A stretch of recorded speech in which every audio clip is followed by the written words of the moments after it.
welcome to Matters on this super dial, on this mega dial. Okay, on this super mega dial 90.3 FM. In case it's your first time joining me, introduction. My name is Jude. Ikami Jude. Okay? That's my name. And hey, I want to officially say welcome. Welcome on board. Okay? Now, I am not alone in the studio, okay, this afternoon. But then, before I get to introduce my guest, listen to me. Everything we'll be discussing here is going to be straightforward, without fear, without favor, and it's just going to be unbiased. Yes, that's how we roll every weekday between 1 p.m. and, of course, 3 p.m. Now, we're streaming live on all of our social media platforms. We're streaming right now. Wherever you are in the world, you can watch us on Twitter, Facebook, YouTube, everywhere. We're streaming. Okay, but I'd like if you join me on YouTube right now. That is at VOP 90.3 FM. VOP 90.3 FM. And then we have a WhatsApp portal that is open quickly for conversation. All right, so it means you can send in your messages as quickly as you can. The WhatsApp number is 0700 903 9039. That's it. I take it again, 0700 903 9039. And maybe much more later, you can join the conversation by calling in, but that's going to be like later. Now, I have with me in the studio a specialist in health, safety, security, environment, and quality. The one you call HSSEQ, right? He is also a member Nigerian Environmental Society, registered safety practitioner here in Lagos, and he is a registered safety professional in the United States of America. He is Dr. Opone Valentine. A very beautiful afternoon to you, and welcome. Thank you. It's my pleasure. Good to have you. All right. I want us to begin this conversation from what is happening in Rivers State. We hear that the governorship candidate of the All Progressives Congress in Rivers, Tony Cole, has disclosed that the state chapter of the party was shocked to discover President, appointed former Governor Nyesom Wike and some card-carrying members of the PDP into his cabinet. The APC is shocked that the president is just giving members of the People's Democratic Party some role to play, positions, in his cabinet. And the APC is shocked, seeing that. And, my question is that new? Do you consider that new? You consider that okay? Is it good? Don't you think he is the president for all Nigerians? So he is trying to stretch his arms across board to, do the needful by putting people together, or you feel otherwise? Let's start from there. Anyway, I would say that the political scenario or the political atmosphere in the country, over time, persons have taken it otherwise. Otherwise, after the electioneering processes, the next thing, ideally, should be governance, irrespective of party affiliation. And in that case, the President of the Federal Republic has the liberty to engage capable hands, as it were, to man respective portfolios, as the case may be. So, as it is, I think it's in good order. But Tony Cole is complaining. He's saying I don't think is supposed to be like that. I mean, it's like you're leaving your party aside now, and you're carrying other persons along who are not members of your party. Yeah, this complaint is, I would say, is emanating from the dynamism that just occurred in the 2023 general election. Of course, as it happens in Rivers State, of course, Rivers State and the states in the Niger Delta are actually the core competence area or the catchment area of the PDP. And for the All Progressive Party Congress to win that party, to win that state, it speaks volume. And I also think that in how do I put it, putting a lot of energy together to compensate those who made that happen may not be far from the reason why the appointment were made. And again, the governorship candidate, the gubernatorial candidate for the APC in that state, of course, as a natural Toyeko, naturally will also feel biased, will feel pain that, okay, these are my opponents, now they are coming to get a bounty. But again, you look at those who win don't lose in winning parties. So that energy that propelled in winning for the APC in that state is the likes of Wike. So if I'm also in the shoes of the president, I think I will also do the same. But because another election will be coming very soon, either at the local government level or even at the state level, 4 years just knocking at the door. Of course. And if it disperses this energy that gave him the victory in the first place, how will he galvanize them back in the subsequent days? So, but that does not put it away that, again, the party will also should work with its internal structure. Before the winning process came, the party has an organ in the state, as it were, maybe led by Tonyeko as a gubernatorial candidate. Okay. So naturally, it's also expected that this kind of person should be able to make sure that he also work in the same corridor with the president, so that there will be appointment for their teams, because the clamor now is we are not appointed, or why were they appointed before us?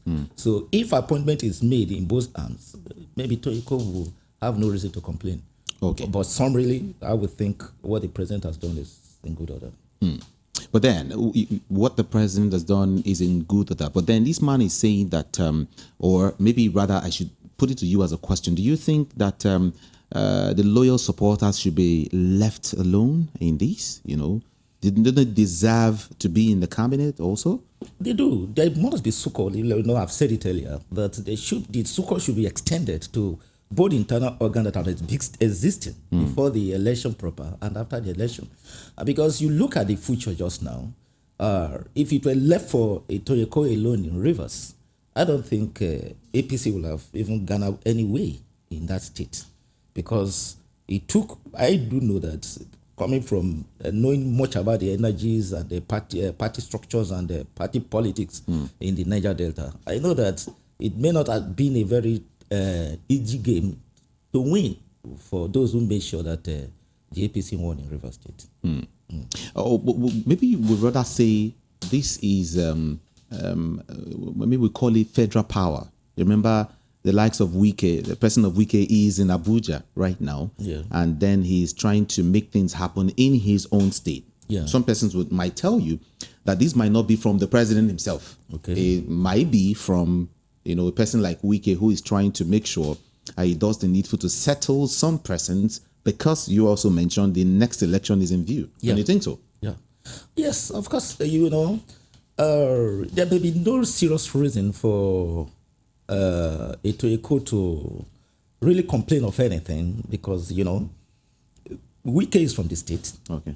And if you ask me, why was Toyeko really saying, I want to become the governor of the state?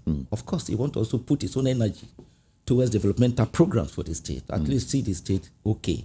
Okay, now, equating a governor and a minister, at least by way of hierarchy, the way we practice our politics here, we say minister is representing the federal, while the governor is just for the state.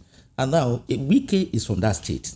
So by representation, quota system, if they say how many River State persons are in government portfolio or cabinet now, at least they'll measure Wike.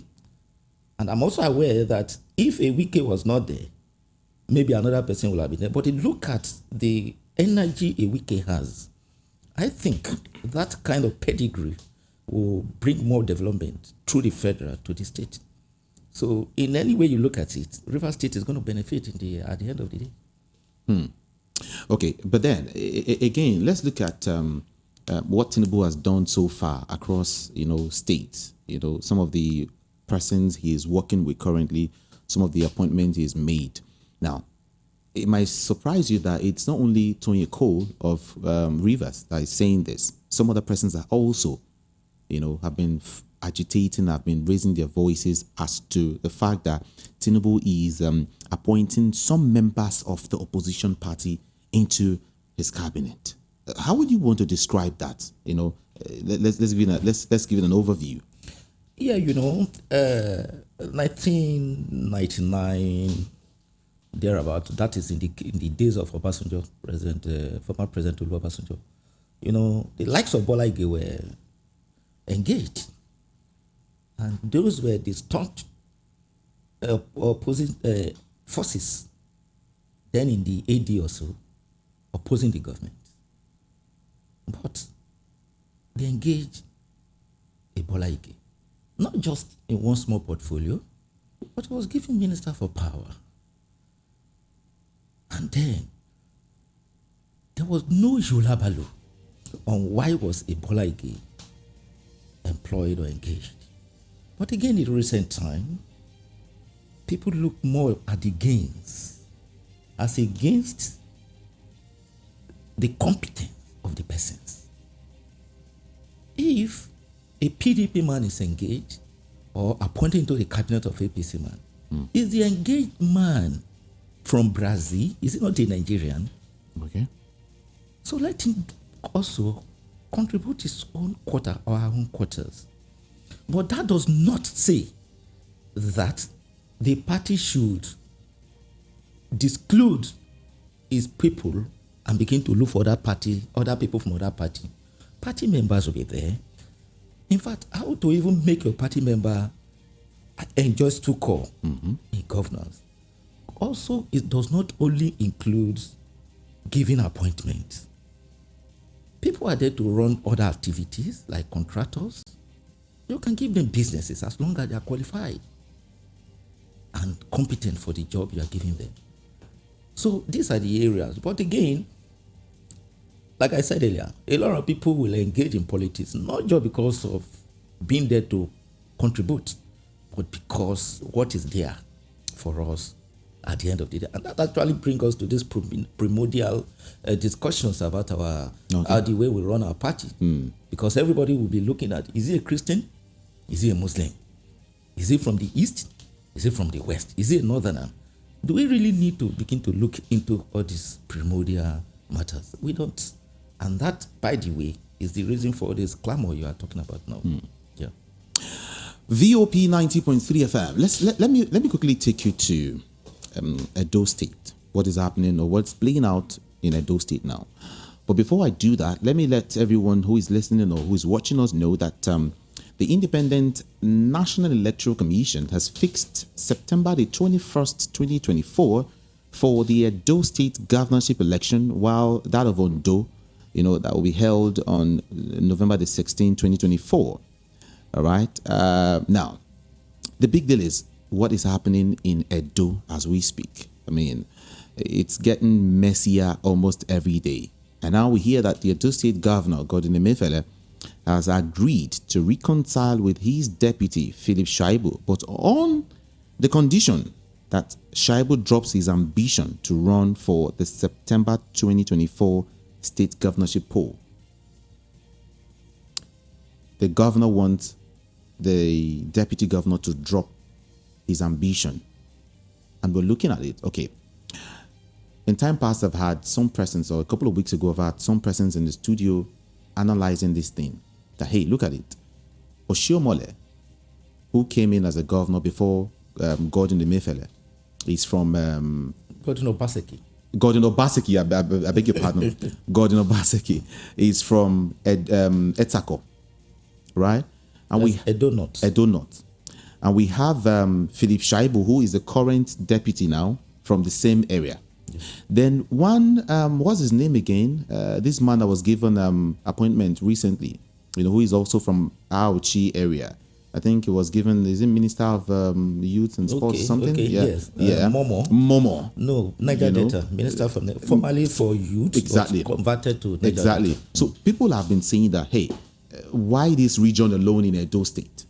Okay. And then instead of that, maybe that's the reason, that's what Obaseki is holding on to. That, why are we playing one-sided politics? Why not bring this thing to the center? Now, in your own opinion, What do you think the governor should have done? Now the deputy is warming up to take over, and now the governor is saying, no, it's not your time. I mean, let's look at Edo Central, or let's look at Esan, as it were. So if I may ask you, in your own opinion, what do you think, or how can we settle this dust of conflict in Edo State? Yes. Like, as a matter of fact, a lot of salutes to Philip Shuaibu. If you follow keenly the politics of Edo State, you're going to discover that at the time, it was this Philip Shuaibu that is there for an Obaseki. I'm talking when there was a feud between Obaseki and Oshomole. And certain quarter had it that Philip Shuaibu was told, please disappoint this man, we will be the next governor. He was bamboozled in so many ways, but he never chickened. So that shows that a Philip Shuaibu is a good follower. He's a good servant. I give that to him. In fact, the whole of Edo South, where Obaseki come from us at that time, had a lot of encomium for a Philip Shuaibu. And as I talk to you, to an average Edo South person, talking about the Benin, the Oredo, Epobanga and all that, Ovia, all these persons still pay a lot of respect to Philip Shuaibu. Really? Yes. But now, you look at the politics proper. Just now, Adams Oshomole left that stage as the governor of that state. Now, it is the turn of, and he's from Edo North. Edo North, yeah. And now there's Godwin Obaseki. Obaseki is from Edo South. And don't forget, the state has 3 senatorial zones, which is the Asian in the Edo Central.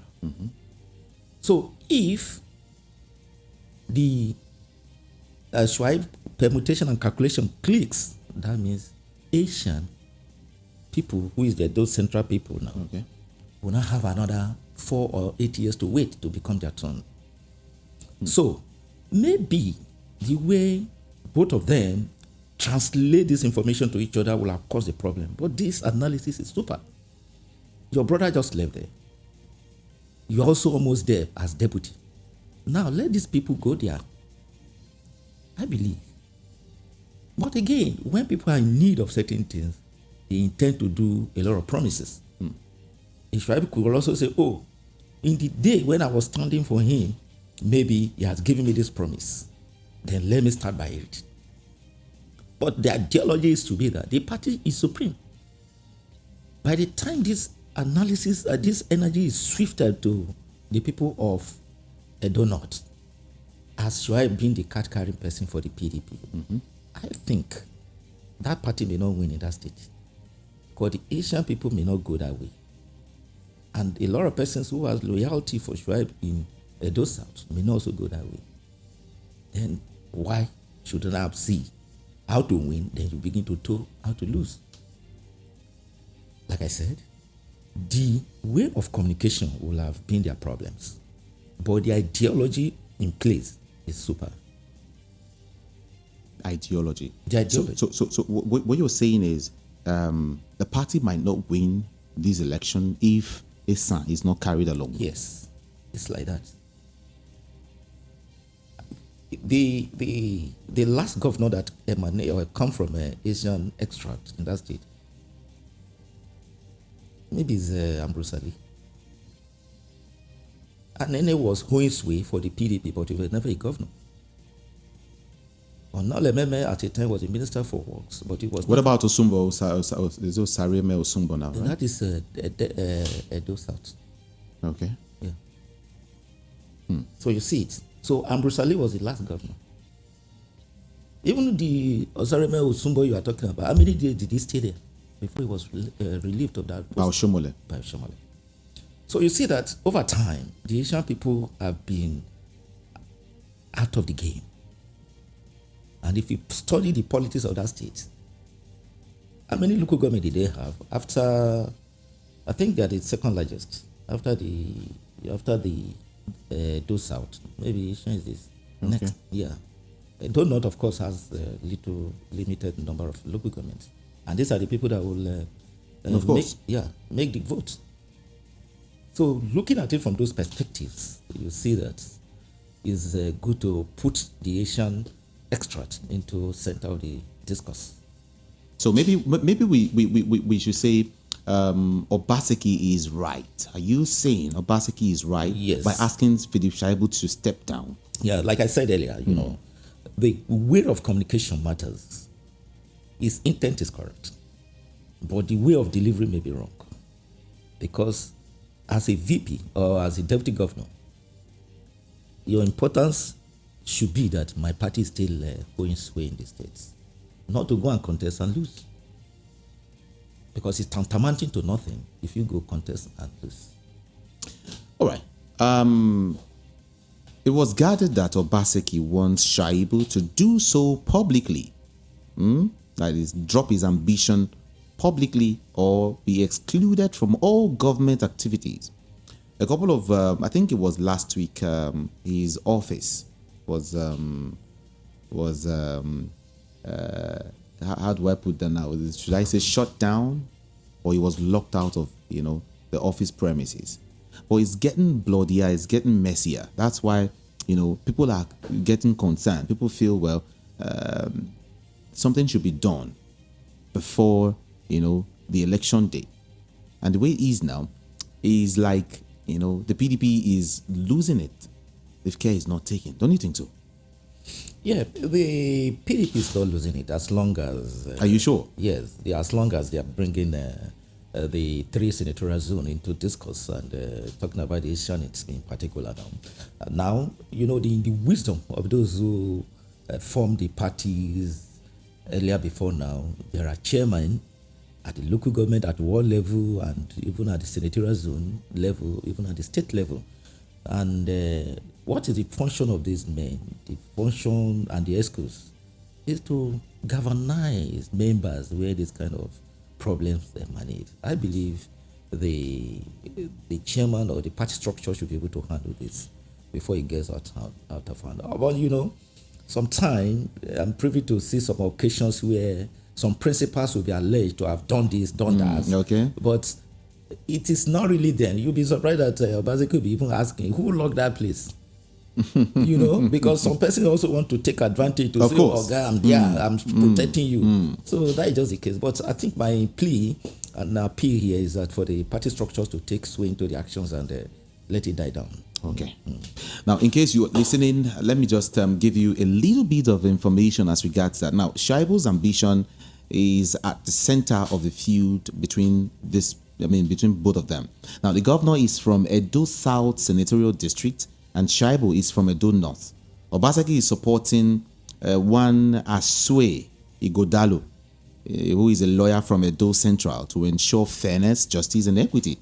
You know, Igodalo is a chairman of the board of trustees of Alagodaro, an annual investment drive, you know, by the state government. Shaibu has, however, insisted that he would partake in the governorship election. Mid-September, the state government moved Shaibu's office to the government reservation area, that is the GRA, in Benin City, and turned his government house office into the secretariat of the annual Alagodaro Summit. Last Thursday, Shaibu apologized to his principal over their political differences. Now, it was also learnt and gathered yesterday that Obaseki held the state's weekly executive council meeting retreat in Lagos without Shaibu. The deputy governor was allegedly sent by Obaseki to Abuja. The deputy governor was allegedly sent by Obaseki to Abuja to represent him, and you know, some other issues there. But now, I would also want to relate, you know, some issues. Let's you know, push further by talking about, you know, the election, the Kogi election, and alongside the Imo election. Okay, INEC has come out to say, or has expressed concerns over, you know, insecurity in those states, Imo, Kogi, ahead of the forthcoming, you know, governorship election. Now, don't you think this fear? Remember, before the general election, this was the same INEC. This was the same thing INEC said. expressing fears that security, these might, disturb the election, the process of the election. And now we're hearing INEC saying the same thing again. We want to ask questions. Will these not again disrupt the free flow of voter, or let me say the election, in general? Don't you think these might also, go a long way in playing a negative role? Because if you, as a person, a principal who will conduct an election, a body who will conduct an election, is saying, well, I am scared of this. That is a pointer to something. What should that be? Anyway, I have, in different forums, we have calls to discuss about INEC. And right from the times of Michael Ani, Ewa, and Humphrey Nwosu, down to Jagandi in the recent time. And even our prof, Maurice Iwu, you begin to see that maybe then they were called FEDECO, seem better than when they became NICON, Nigerian Electoral Commission, or what is it called, NECON. Yeah. Then later to NEC, Nigerian Electoral Commission, and now independent. Really? INEC. Yeah, to portray this independency, I am of the opinion that the political parties should have candidates in the board of that same INEC. I think that qualifies them to be independent. Because as it is now, it is a government property. And it's as if you cannot... Okay. But don't you think that's going to be like another political party? No, it's not going to be. I have interest as a political person representing party A. Okay. Another person has interest as another political party representatives. And of course, if all of us are there, we want everything to be transparent. Because I don't want my party to be cheated. Neither would the other person want his party to be cheated. So there should be a level of equity and transparency. And if that happens, it's going to see that, of course, those days when we were in school, we used to point at this situation. Of course, there's no ideal situation, but it will be closer to ideal situation. So that is just it. Otherwise, because the name implies independence, so they should be independent. Unless it's just a nomenclature they picked in search of a word. Otherwise, for it to really be independent, then let it be so. Now, the security aspect we're discussing Okay. As a criminology expert also, we begin to look at, is it police again that will secure the safety of these people? And I think I so much like this idea of this vigilante they brought now. Maybe too, it may be registered any moment from now. And because it's going to function like a state or community police. Okay. Now, take for instance a policeman from Gombe is transferred down to Lagos here. Lagos is even much more of a cosmopolitan community. Let's look at the agrarian states. That's Kogi now. You bring somebody from Edo or Delta or Rivers to that location, then they take into one interior local government. How will you know those people that will form a problem? You will not know them. But if the community policing is there, everybody knows everybody. You will say, please, I know you, I'll catch you tomorrow. That fear will be there.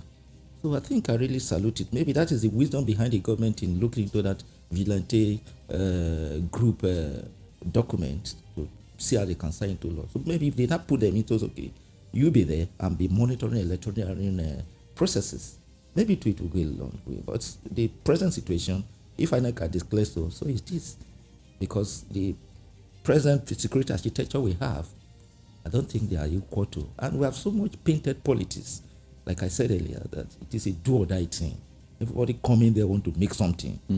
Hooligans are hired to maim, and nobody talks. But the last election, so many grievances over everywhere, saying that there are cases where hooligans, hoodlums, disturb people that ordinarily wanted to go and vote and come back home. But up to now, how many persons are in the guard room or prison or in the court on those cases. No. INEC clamored before the general election, the February election. Yeah. INEC clamored about security everywhere. Spoke so much about security, but then the election was held. It went well. Now, do you think, even with the security situation in Nigeria, can or will the Edo election, the Kogi election, Imo election be affected by any form of insecurity? Yeah, one can't just really say, you understand, but the hammer of war, many times, the political party beats it when the elections are very, very close.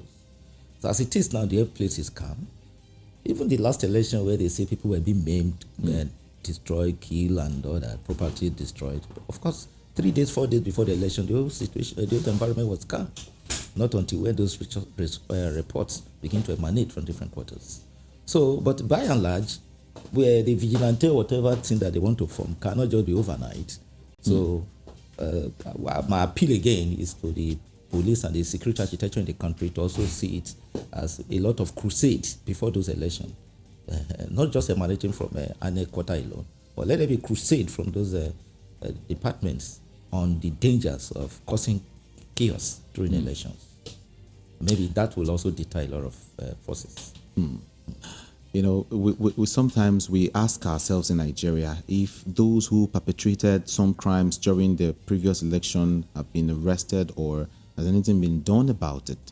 Especially here in Lagos, where thugs were given, if we had a field day, they did a whole lot, and up until now we've not heard, that anything was done to them, or So it's not like we're not scared of the big picture.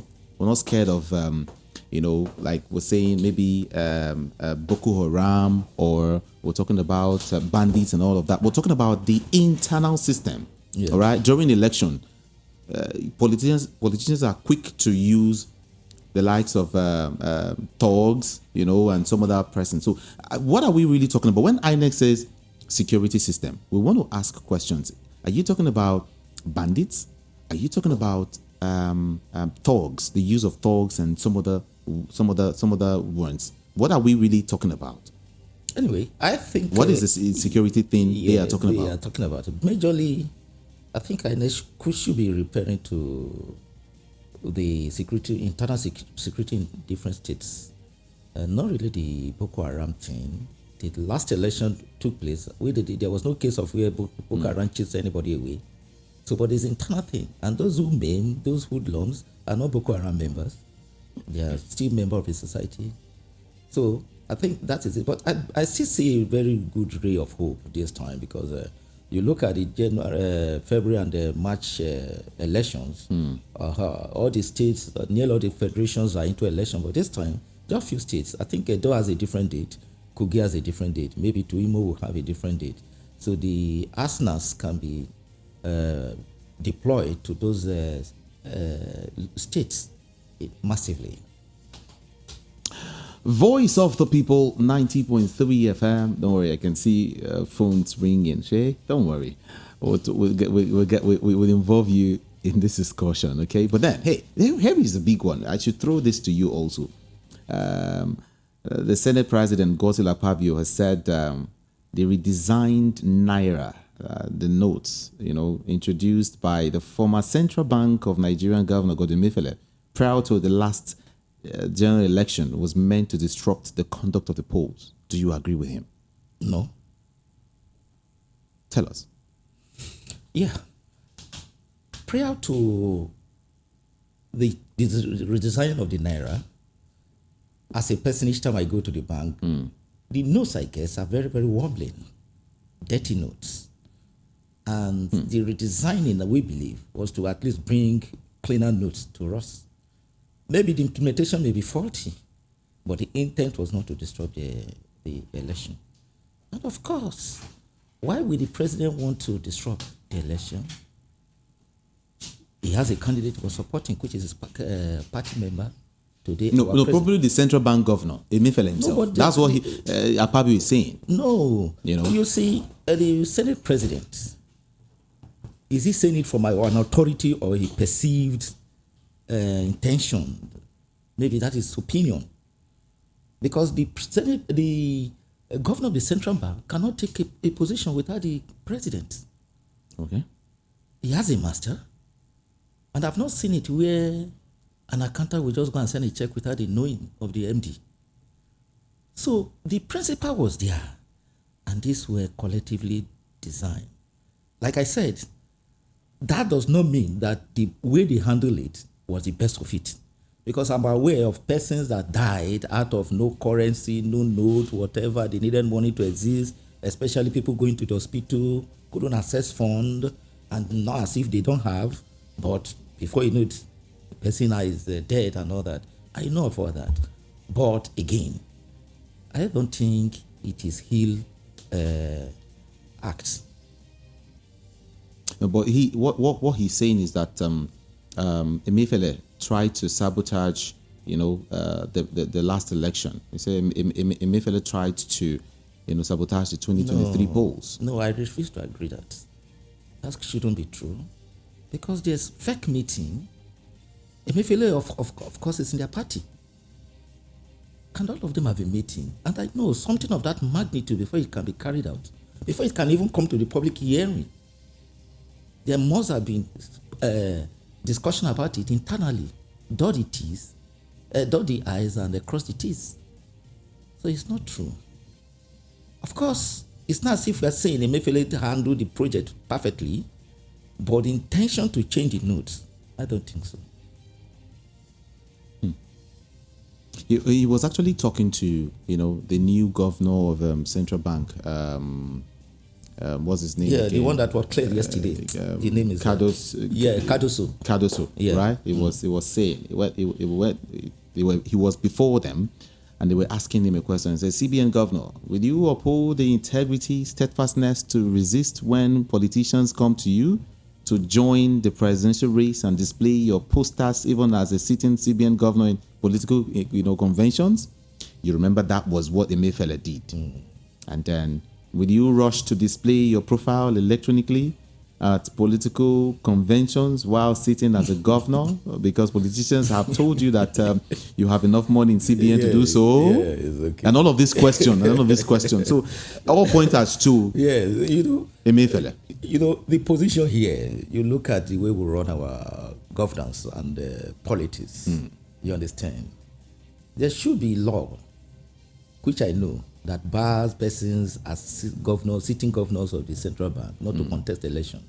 And when that person go against, where were the authorities as at that time? Where? Is it just because the former president left that the Emefiele name is now being crusaded? We don't have this leisure of time. As at when he's coming up with this, the next day you fire him. So why would you want to wait? So these are playing to the jamboree.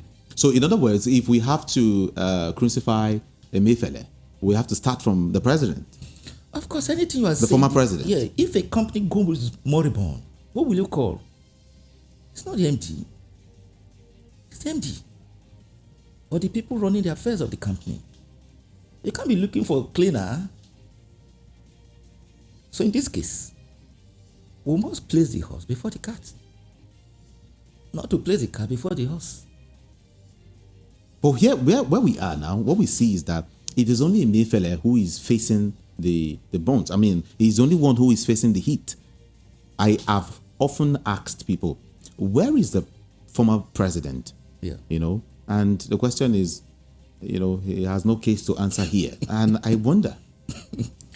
Let's place the horse before the cat. If we do so, if you really want to look into what happened to this in the central bank as if to the elections, you get it when the horse is before the cat. Michael Olayemi Cardoso yesterday began his tenure as the 12th Central Bank of Nigeria governor following his declarance for the position by the Senate. The 12th, with full he promised to provide transparent and focused leadership with full adherence to the rules and return the Apex Bank to its core monetary policy responsibility. He also pledged to work in synergy with the fiscal authorities in the overall interest of the economy in the short and medium term.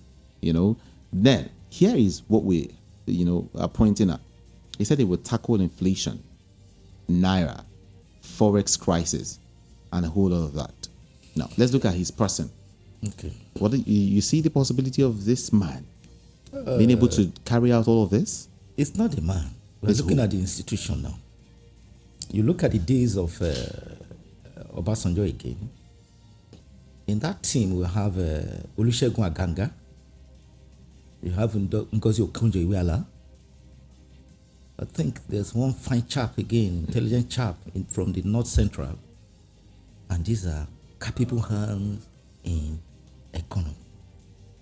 There was synergy. Now, same goes to the Jonathan Yar'Adua administration. Okay.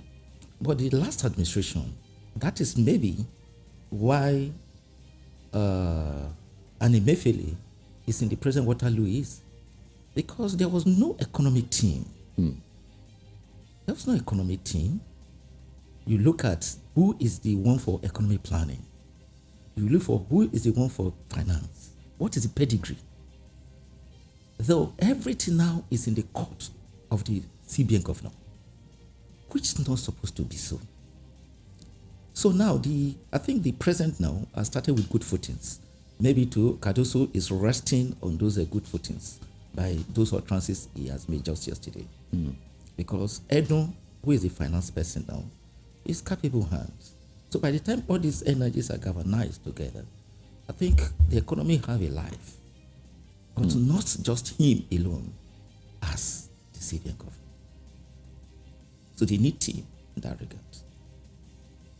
Well, for those listening, in case you don't know, let me know. I love giving you information on the go, right? But in case you don't know, Cardoso is 66 years old, and he's a former chairman of Citibank.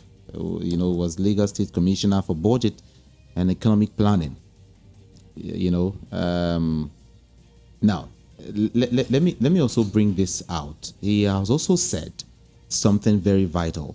He said CBN cannot be hijacked under his watch. And we ask the question, was CBN hijacked under Gordon Emefiele?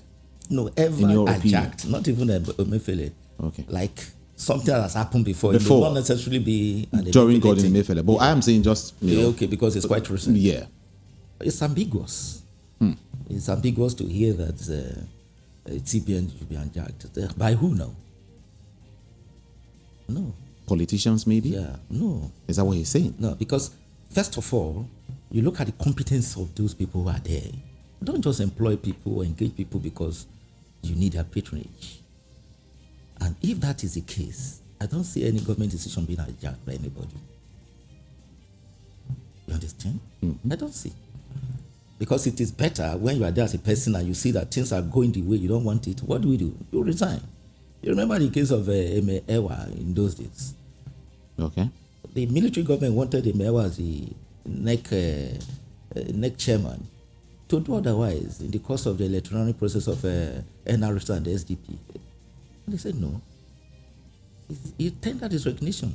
And that gave Ewa this accolade everybody gives to him today before the appointment of Humphrey Nwosu. You understand? So that is how it's supposed to be. If you don't also have anything in your cupboard to hide, if it's going otherwise, say, I'm tired. You find alternative to do. That is how it's supposed to be. But when people die put because they too have a skeleton, everybody covers skeleton, that is where we'll be saying maybe they are hijacking or they are not hijacking. Of course, CBN is a government establishment. And in the board of CBN, I know it's not just one person.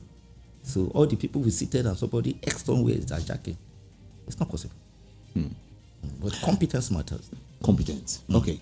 Alongside the CBN governor, the Senate also confirmed Mrs. M.M. Nana Usoro and one Mr. Muhammad Sani Abdullahi Datijo, and of course Mr. Philip Igazo and Dr. Bala M. Bello were also confirmed as the deputies of the Central Bank of Nigeria. All right, so you should know. Now, here is where I'm going to. The senator representing Edo North, Adams Oshiomhole, has said that he is suspicious of people who have commercial banking background managing the Central Bank of Nigeria. I earlier said that he's got, he's worked in a commercial bank before. He was an MD. But now Shomole is coming out to say that he's not too comfortable. I want to get your opinion as regards this, that he said he's suspicious of people who have commercial banking background managing the Central Bank of Nigeria. There's nothing wrong in it. Just like you saying the Minister for Health may not have worked in an hospital before, or the Mom for Justice should not have gotten any experience from any bar before, any bar before. So that is what my brothers down to Shomole is saying. It's not correct. It's the banking persons that should be there because they have the ideas on the monetary policies and the fiscal policies, and they know how to patch it, like I said. But again, with teamwork. Okay, now let's get his reasons, and let's see if you will concur with his reasons. Now, he said it is not about marketing; it's about seeking profit. It's about getting monetary policies right with a clear focus on specific macroeconomic objectives, whether it's a job creation, stabilizing a price regime, interest regime, exchange rate regime, or all of that. He now went for that. I said, listening to their CVs, people who have managed banks that have gone into liquidation that cannot be used as positive in their favor. The truth has to be told. I am not suggesting that any of them is, responsible. But then, these banks have been liquidated. They are old banks. And you're now bringing someone to this era, to head the Central Bank of Nigeria. Maybe that's what he's talking about. Okay. If the banks, as a matter of fact, were liquidated, the person we are talking about now, Cardoso, has he been a idle hand since the bank liquidated? Has he not been working? Has he been idle? If he has been working, and this is in tandem with his area of expertise, which is the same financing team, then it should be there. Like I said earlier, one of the reasons why in the recent time we begin to castigate so many things is because you pick one industry, maybe one parastatal, maybe environment, for instance. You say, oh, is this man an environmental person? And we say, okay, yes or no. Now, maybe after 8 months, 6 months down the line, you look, oh, this environmental minister or DG, has he done anything? Everywhere is, well, government is not in isolation. We have Ministry of Environment, we have for education, we have for energy, we have for transport. There must be synergy. Everybody must be working towards one goal. Environment cannot be working on its own, and the other person works on his own. They will be achieving one goal. Okay. And that goal is the one set by the one who is the alter ego, the CNC, the president in this case. So what is the policy of the CNC? On education, on this, on that. At the end of the day, what are we achieving? Where do we want the country to be in the next 4 years? All these milestones will form that. So it's not an isolation thing. So first of all, for the governor of the CBN to work perfectly, you also begin to look at what is the policy of the government in this regard, job creation. He cannot do it alone. What is the policy of government in job creation? Climate change, where is government going on climate change? Free education, where is the modalities, modules that the government has set in place for this? So these are the things that you now begin to look into to now assess a government. The government of Goodluck Jonathan was well assessed based on this thing I just discussed. Because you look at ministry of each of the ministry, there's a synergy. There's a synergy. Everybody is working towards one goal. And no wonder, at a point in time in his administration, we begin to see that Nigeria is a leading economy in Africa. Do you understand? Because everybody was working together. If you call Mr. A in certain ministry and call B separately, they are going to talk same thing because there's agenda. But at a time, we begin to see when even on the same ministry, two persons call separately, even together be arguing with themselves because no agenda. So these are the prayers we have now for the new administration of President Bola Tinubu, that let there be synergy. Let there be, where will Nigeria be in the next 4 years? So all the ministry parastatals work towards that goal. And as we are working towards that goal, you see that things will naturally be falling in place.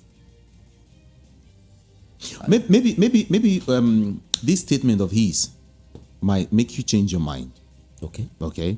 About like what Oshomole said is what I'm still referring to. Okay. He said, he went further to say, explain something. He said, what I'm saying is that a doctor who parades the number of people who died under his care cannot forward, that to me as a CV for me to appoint him as a Surgeon General. Do you understand where he's going to now?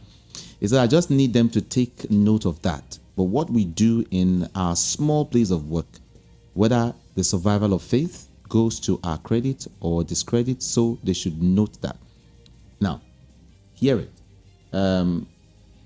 Cardoso, the 66-year-old, is a professional banker with several years of experience with Chase Bank, that is Chase Merchant Bank then, City Bank of Nigeria then, and Citizens International Bank then. Now, he served in Lagos State as the first commissioner for economic planning and budget for the state.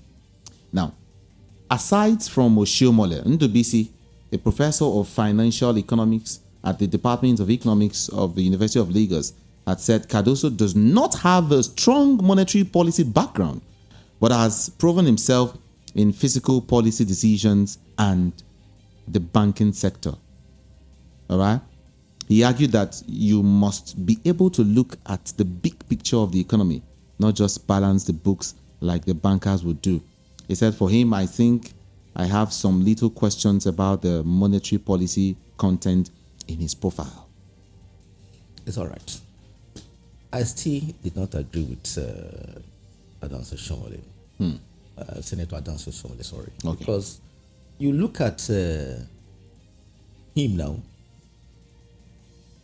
Take, for instance, most of the ministerial posts. Some persons are in a ministry where they don't even have idea of. Take, for instance, Minister of Youth.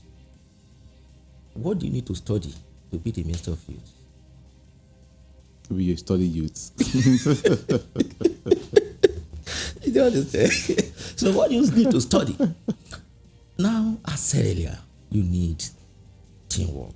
You read the number of deputies that are going to work with him. And of course, I know all of them will not have the same background in that same financial field. So they need synergy to work together. His own role there is more of managerial, to coordinate, put every energy that they've garnered to cognify it and say, this is what we have made, day in, day out, for the period of his engagement. The immediate past governors of Central Bank, Godwin Emefiele, was a former deputy manager, director of Senate Bank PLC. Yeah. And rose to the post of the director. Now, Emir Sanusi Lamido Sanusi, who Emefiele replaced as the CBN boss, rose to the the rank of the general manager of UBA, and later became a board member and executive director in charge of risk management at First Bank of Nigeria. You see this portfolio, you see this profile. But now, somebody is saying this guy is from he said then, not now. Maybe. Let me tell you something that will also interest you. A failed bank. A failed bank, not necessarily because the MD didn't know what to do. You could remember that in the early 2000s, 2001, 2, up to 5, 6, 7, before the great merger that you need 25 billion to consolidate. Before that time, so many small banks, you are aware, and these banks, it's not the MD. Most of them that collapse, it's not the MD. Maybe the chairman will just come, with my connection, we have gotten job, with HEF, with the Shell, with this, whatever company name. Please let inject some fund. Most of them will go moribund. Okay. Is that the MD? You understand? Even with the MD saying, no, let's do some risk analysis, let's do this. Say, no, he's my friend. The man there immediately will give it, they will turn back. But, it will fail. I know of one of those banks that were involved with oil companies, deals and all that. That bank failed because the whole thing failed. But that wasn't the MD. That wasn't the MD. So the position of saying a person must be rising and all that, like I asked, the Cardoso, has he not been functioning, working before now? He left the banks and became the commissioner for budgeting and planning in Lagos. And maybe too is doing one or two things before today that is yesterday that is appointed. So he really does not hold what I'm saying. All right, quickly. The trade union, the TUC and the NLC have shown the federal government's plea, and they have declared an indefinite strike from October the 3rd. A good one? Of course, yeah, nice. A wrong step? No, it's nice. It's nice. Why would you consider that nice? It's nice because you look at it, there are charters, which ILO charters that Nigeria is signatory to. And there's also the Nigerian LSC charter here that even the government on its own has things on the labor. You understand? Yeah. He who is working, why is he working? He's working to make ends.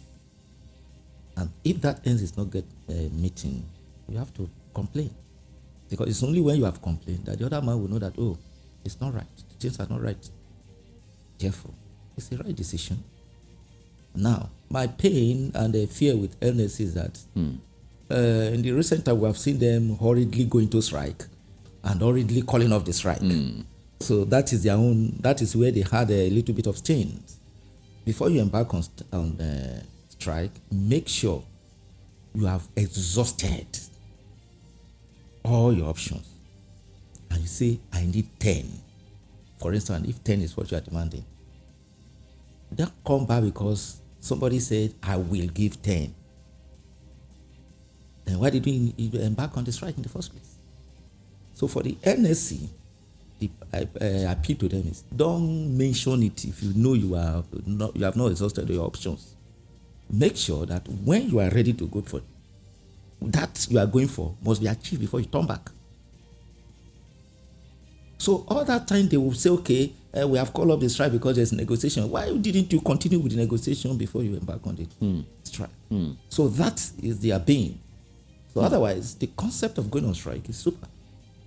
It has never go against the ILO charter. Also in the case of NS in Nigeria. Okay. VOP 90.3 FM. Let's get you involved right now. Like it's your time. You have the time to also speak. Yes. Let's do this quickly. All right. But then, you know how I like it. You just know, right? You just know. You know. Dear valued listeners, we believe in free speech, but with freedom comes responsibility. We'd like to remind you to be mindful of the power of your words and the impact they can have on others. As members of Voice of the People community, it's crucial that we foster an environment of respect, empathy, and understanding. As we lead healthy discussions and diverse opinions, it is important to ensure that these opinions are backed by facts and grounded in truth. Slanderous statements and baseless accusations not only harm individuals, but also undermine the very fabric of our community. So, how do you contribute to a more responsible and informed dialogue? 1. Fact check before you speak. Take the time to verify the information you intend to share. 2. Respectful language. Choose your words thoughtfully and avoid derogatory or offensive language. 3. Encourage healthy debate. Embrace the opportunity to engage in constructive conversations. 4. Lead by example. As a listener, you have a powerful voice. Thank you for joining us today. Together, let's make a difference by embracing factual dialogue and promoting respect in our conversations. As always, we value your opinions and encourage you to call in and share your thoughts responsibly. To be part of the conversation, the number to call is 0700 903 903 903. Again, 0700 903 903 903. You may send your WhatsApp messages to 0700 903 9039. Always remember, words have power. Use them wisely.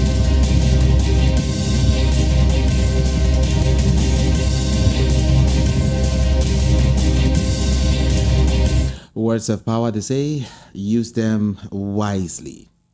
0700 903 903 903. That's the number to call right now. 0700 903 903 903. Then WhatsApp 0700 903 9039. Again, 0700 903 9039. Okay, and you can also send a message to our WhatsApp number. I'll get to read it out as quickly as possible. And those calling from the diaspora, you can also call in via the WhatsApp number. Okay, make sure it's civil and keep it 60 seconds. Thank you very much. Let's go here. Good afternoon to you. I just want to know that, if I have correctly, this appointment of Tinubu, is it around Hello? I can hardly hear you. I'm struggling to hear you. Hello? Okay, are you hearing me now? Okay, better. I said this Tinubu government, is it Lagos government that all the appointments is about Lagos boys, like this central bank governor whom they said is former commissioner in Lagos. The thing is surprising me. I just want you to put me through. Everything is about all the people surrounding him. Okay. He said Lagos boys, his boys and all of that. You want to say something as regards that? Yeah. Anyway, there's nothing wrong with that. There's also something wrong with that. That which is wrong is that under the government, government we're on, we have a quota system for everything, and it's expected that when you want to also appoint, let it be that this appointment is distributed across bounds, But an antecedent has been laid, which is a bad one now, and that was the last administration. Because this clamor was supposed to have been done in the course of last administration. Bulk of appointment. At the time, it was even very visible. A person from the east is being retired, you bring another person from the north. A one from the west is being retired, another one from the north. It has gone against our principle of true federalism. It has gone against it because we are supposed to distribute. So it's a case of we are molding, and at the same time we are the one destroying what we are molding. So what would you say about this current administration? Yeah, that is what I'm saying. We have had an antecedent. So the present administration is going through towards the antecedent as he has seen on the ground. Okay. Yeah. But it's not ideal. It's one-sided. Yes, it's not ideal. It's supposed to be distributed. But when it has happened first, that is why we look at certain things. You look at the process, not the person benefiting. Is this process okay? So when it was happening... Not the person benefiting? No. Okay. It's the process. The process is not correct. Not the person. Because we have quota system. It's supposed to go like that. 3 from the west, 3 from the north. 3 from the south, 3 from the east. Just like that. You feel that equilibrium, you move to the next cadre. 1, 1, 1, 1. You finish, 10, 10, 10, 10. That should be how you should share. Again, because we are political animal, it does not preclude the sincere again from saying, okay, this bounty area, let my people be there. But of course, you have distributed the bounties. So that is how it's supposed to be. But the antecedent is what everybody is following. And it's a bad one. Because if tomorrow, president will leave, another person come on board, it will still follow the trend. And that is not good for us. So it's better it's nipped in the bud now. Okay, let's get back to the phone lines now and take and take calls. Several messages coming in. Just keep sending them in, okay? I'll read them as quickly as possible. Hello, good afternoon to you. Good afternoon, this is a miracle from the cartoon. Welcome. Yeah, talking about the CBN governor saying that the CBN will not be hijacked by some people. I just want to say in this country, we all do talk and no action. That is how the new IG of police told us he's roaring like a lion, ready to devour anybody that go against the law. And yes, we are still having security in the country. The dollar is now 1,000 naira in the parallel market now, and 1,000 now $1.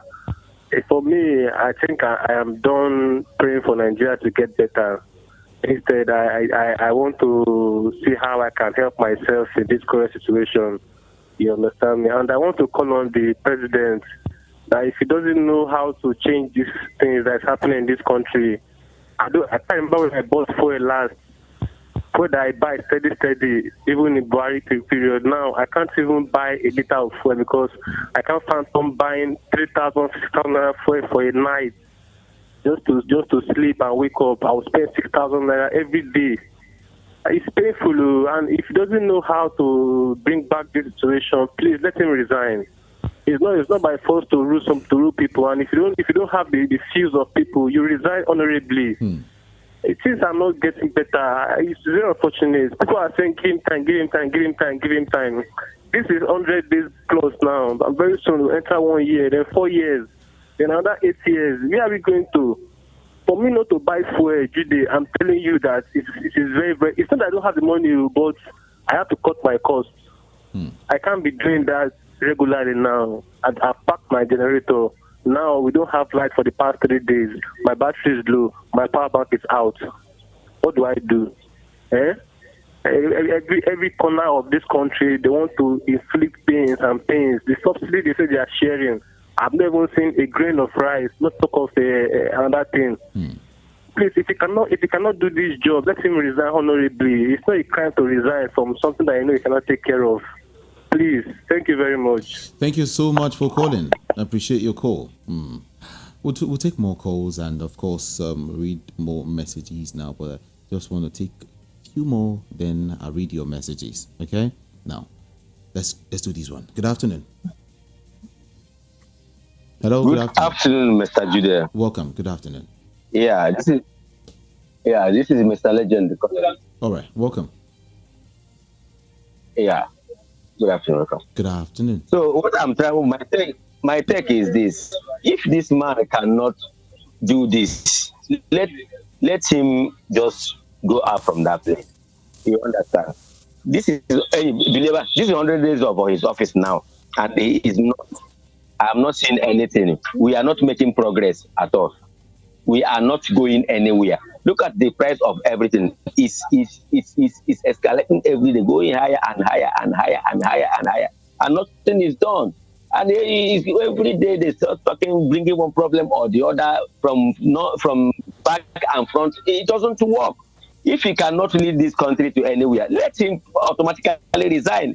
Right, person that have the acumen continue. Thank you. Please, I don't know how he managed to become the president of Nigeria. Now only INEC can. 0700 903 903 903. That's the number to call. I told you to always keep it civil as you talk to me. Good afternoon to you. Hello. Yeah. Hi, good afternoon to you. I'm fine. Yeah, the analyst, this will be calling from Ikeja. All right. Thank you. I think we have gone past criticism and complaints. You know that yesterday, the people that are in government schools are lowest of the lowest, the poorest. But you know what's happening now?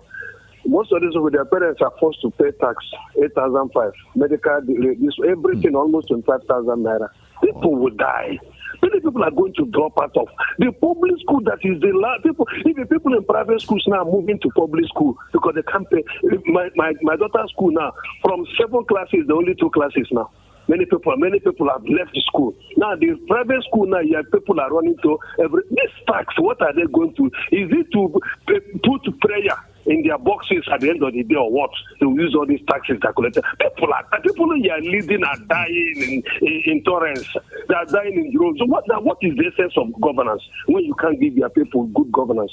I rest my case, my brother. It's too hard for people. Thank you. Thank you so much. Prayers, Senate President. Yeah, send prayers to their male bosses. Okay. Let's do more calls now before I get to read your messages. Let's just do more calls now. 0700 903 903 903. That's the number to call. And WhatsApp 0700 903 9039. Good afternoon.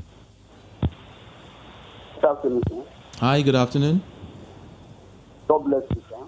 Thank you. What's your name? Where are you calling from? My name is Sadinola from Oke. Okay. Yes, sir. Those who are saying that if Tinubu cannot get out of job, is it because people don't enter? That's why they want to condemn Tinubu. Are they not Nigerians? We are all Nigerians. Thank you, sir. Thank you. Thank you so very much. 2 for calling. Okay, let's see. Let me read a couple of messages here. Now, this person is saying you didn't drop your name. But he said, are the people ready to cross the Rubicon and expose the career criminal politicians? It's a big question. I'll read more. Hold on. Good afternoon. Yeah. Good afternoon, sir. Hi. Good afternoon. The one at the studio. Thank you. My name is Brother Mabak. Hello. Oh, sorry. Move away from your radio set and call me back. Good afternoon. Good morning from here. Ikami Jude. How you doing? Sebastian. Hey, Sebastian. Well done. UK, right? No, New York. Okay, New York. Let's go. Yes. Yeah. Yes.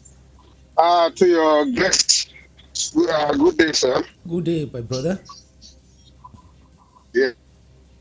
I want to add my voice to the people that are saying that if the current president is unable to fulfill his obligation, he should quietly step down. There's no crime in resigning, because in a other society, when issues of this nature is going on, even with the alleged certificate forgery that is ongoing, it's not for somebody to resign. And when you are not being effective, you may have been effective when you were governor of Lagos State a couple of years ago. Time has changed. Age has taken its toll on him. So I don't think he's the same guy that ruled Lagos State for 8 years. That is ruling Nigeria now. So it is not a crime. You should just humbly just tender your resignation, because there's so much skeleton in the cupboard against him, and you cannot really be effective. The whole world is looking at us right now, looking at Nigerians with a third eye, because the head of the country has so much skeleton in his cupboard. How can they do business with us if we are not? If the head of state is not it's not right, or everything about him is so secretive, right, and you don't even know who this guy is. You understand what I'm saying? So he should just humbly resign. There's no crime in that. Nigeria is not. I'm sorry. Nigeria is not. It's not cursed to be led by somebody who is capable. Every time we are saying God help us, God is not going to help us, because God has already done our job for us. Done what He need to do for for the country already. We need to wise up and do what we need to do. Thank you, sir. Thank you so very much. God bless you too. All right. This person says, I don't care to know whether all these appointments are from one particular part of the country, in as much as they are very competent people, okay? Fine and good. We have federal character entrenched in our constitution. But so far as he is appointing qualified persons into his cabinet, I don't have issues with that. Because, mind you, if this government passes or fails, he is the one that is going to bear the brunt, okay?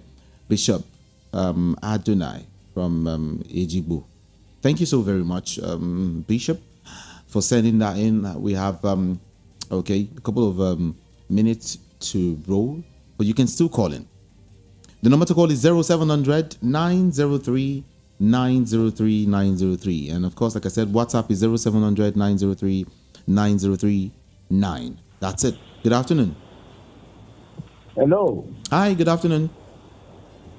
Good afternoon. How are you? I'm fine. What's your name?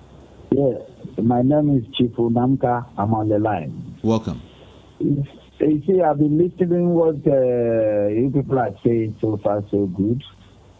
Nigeria is not a place that you will tender your information, whether you are doing good or you are doing bad. So anybody saying that you know how much billion wasted to be there. So saying that it should put on resignation, somebody should stop that. All what we have to do is praying that things good, because things is too costly. Everything, every institution, wherever. What are we talking about? If they have to do something, we have to do something from A to Z, no good record. So when it was the Lagos State governor, this thing come up, everybody closed with eyes. You know what I watching. So as long as you have said it's for INEC, as long as you have here, it's like pushing in Nigeria. So I am not happy how situation is now. Thank you very much. Okay. God bless you. God bless you too. God bless you too. Now, just want to bring you up to speed quickly now. The Enugu State election the Enugu State election governorship election petitions tribunal sitting in Abuja, today dismissed a petition by the All Progressives Grand Alliance and its governorship candidate, Professor Bernard Oto, challenging the election of Francis Nwifuru as the governor of the state. So as it is now, tribunal has dismissed APGA's suit against Ebonyi State Governor. Good afternoon. Hello, sir. Hi, welcome. Good afternoon, there. Good afternoon. My name is Can you move away from your radio set or just turn down the volume? Okay. Better. Am I clear now? Good. Let's go. Okay. This issue of appointing his former allies, Buhari told on this line that these are people that were good in government when he was younger than he came up 2015.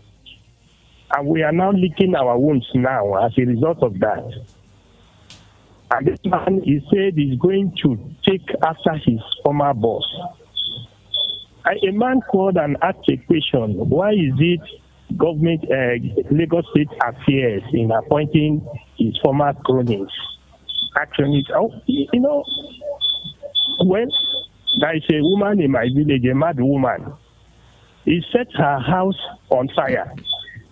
And they asked her, why did you do so? He said she needs more fresh air. A time is coming. If your house is on fire and you say you need more fresh air, I don't know where the air will come from. A time will come. Those of them, the question that someone asked yesterday was a very cogent question. But we are trying to dodge it. This country, a time will come, Abuja will not contain every one of us. Because a situation where your children will come back to school, they don't allow you to eat, demanding for money for their school fees.